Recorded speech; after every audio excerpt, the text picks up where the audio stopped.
Un CV en reconversion, ça ressemble à quoi?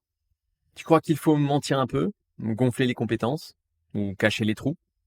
Tu crois qu'un recruteur va se dire oula, il change de voix, c'est risqué. Et si je te disais que plus de 6 recruteurs sur 10 considèrent la reconversion comme un atout? Pas une faiblesse, hein, un atout. Mais à une condition. Ton CV doit raconter une histoire claire. Et surtout, il doit répondre à une question simple. Pourquoi toi, maintenant, pour ce poste?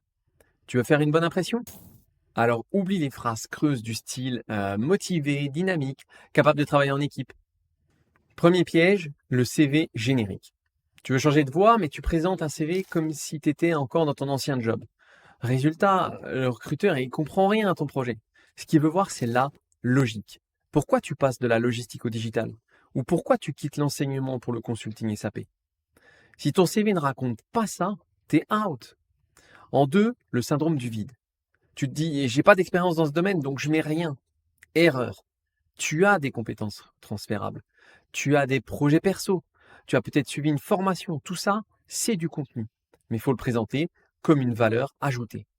Le troisième piège, c'est un CV trop long. Tu veux tout mettre pour montrer que tu as bossé. Mais le recruteur, lui, il veut juste savoir si tu peux répondre à son besoin maintenant. Une page, pas plus. Et chaque ligne doit servir ton objectif.